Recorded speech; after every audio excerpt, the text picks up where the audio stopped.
Hi everybody, welcome back. Hope you're all keeping well. Now a few weeks ago when I was at the Donegal Railway show up in Bangor, Northern Ireland, I spoke to a group there called the Outlaws, and I'll link their Facebook page down below. And what they do is they do a lot of 3D printing. So I was able to speak to Matthew there. He was able to tell me about 3D printing, the different types of printers they have, how it all works. So I'll hand over now to Matthew. You may need to turn the volume up a little bit because his mic wasn't working very well on the day. So turn that volume up a little bit so you can hear what he's saying. And he's going to tell us all about the 3D printing. And then after, I've got a mystery box here from Scenic 3D. We're going to go through that so you can see some of the sort of things you can get 3D printed. So over to Matthew. I'm here with Matthew from the Outlaws Hobby and Craft Workshop. And he's going to tell us all about 3D printing. We've got resin printers. And what type of printer is this? This is a filament printer. We've got a filament printer. So this is the LG Neptune 4. So it is, and at the minute we've got a wee smaller version of our Darth Vader. It's on the print.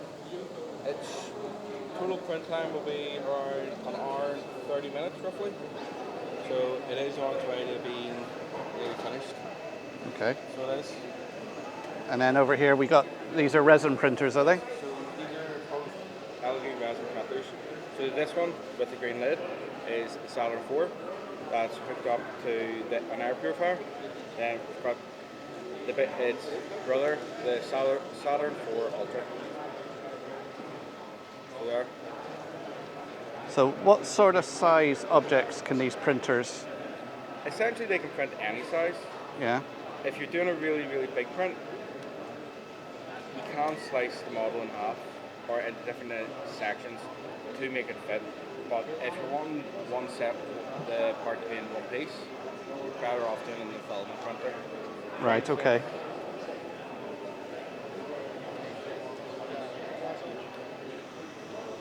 This here figure, Yeah. this here wing section, I printed in resin. So this was actually printed in multiple sections. Okay. So it was, hence why you can actually see gaps in the wing. Yeah. So you can. Whereas this here wing was printed on the filament printer. Okay. No gaps, but it was one solid print. Okay. I think this took around 14 hours on the filament printer. So it's, whereas on the resin, total print time for the individual pieces was about 78 hours. All right. So besides the size, what's the other advantages, disadvantages between the two printers? Between the two of them, it all really comes down to with what you want to print. If you like re-articulated things, it's here. You can't do them with resin printers, but they're not better quality than filament. The Okay. filament ones are really good for doing big terrain pieces, or even hulls of boats, Okay. or even train carriages. But Okay. We got an example of some of them down here. now, this here is an 80s class NI rail. Yeah. This was done on resin because we were asked to see what the quality would be like on the resin. So we would. And there's absolutely nothing wrong with it. A couple of these scrapes, but that's just been from removing the supports. Okay. But once it's cleaned up a bit more and primed, you'll never see them. Okay. But for me personally, I think the filament's really good for doing terrain pieces. So the likes of buildings, this was done on resin a long, long time ago whenever we first started. So it's not the cleanest, but we always still like to show it because we're going, this is where we started from to where we are now. Yeah. So we are. So I personally like the science fiction stuff. So lots of Halo ships, bugs, robots. That's what I like. And a little Warhammer forklift. That is just cool. But that's what I like. But the level of detail that you can get with resin. So would that be one of the main differences? You get more detail with the resin? With the resin, you will get a lot more detail than what you will with the filament. So you will. because with the resin, it slices the model down into hundreds, maybe thousands of layers, depending on the size, and it's just curing each layer at a time. Whereas with the filament, if you're wanting to do multiple pieces, it's still doing the layers, but it's bouncing around from one model to another, to another, to another. So you have more chances of seeing layer lines. Okay. There's a lot more calibration and playing around with in the filament than what there is with the resin. Okay. All right. Thanks very much, Matthew. Thanks for that information. So here we have the mystery box. This is from Scenic 3D. I'll put a link to their website down below.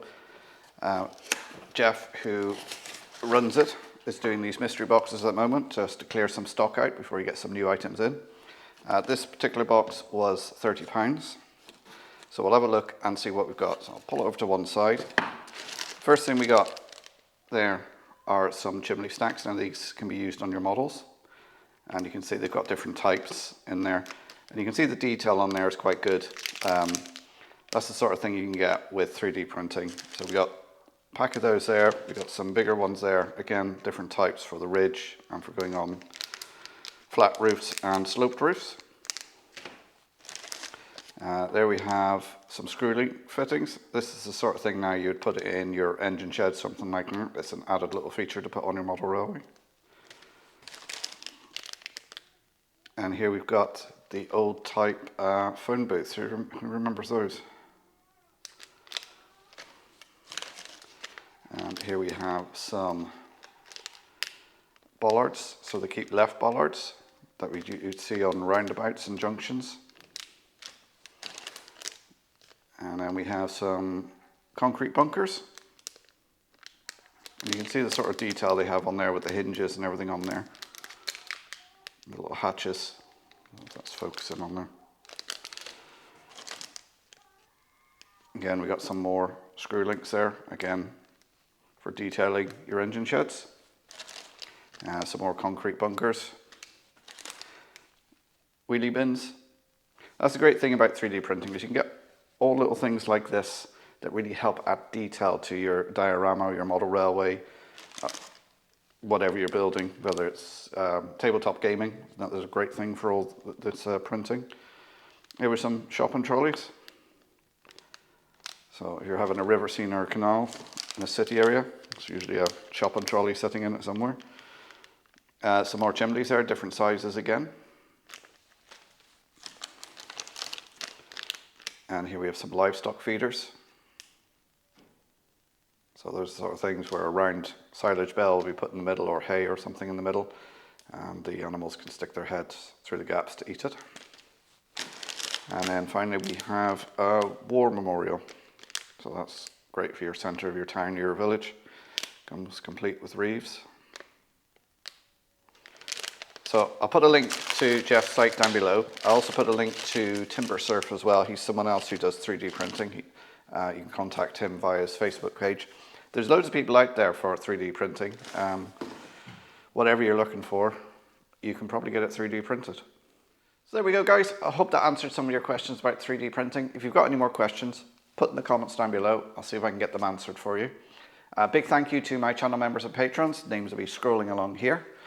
As always, I'll pop up video here, and the old subscribe button in the middle. So if you can give me the thumbs up, subscribe, send me a comment. As always, thanks for watching. I'll see you next time. Bye for now.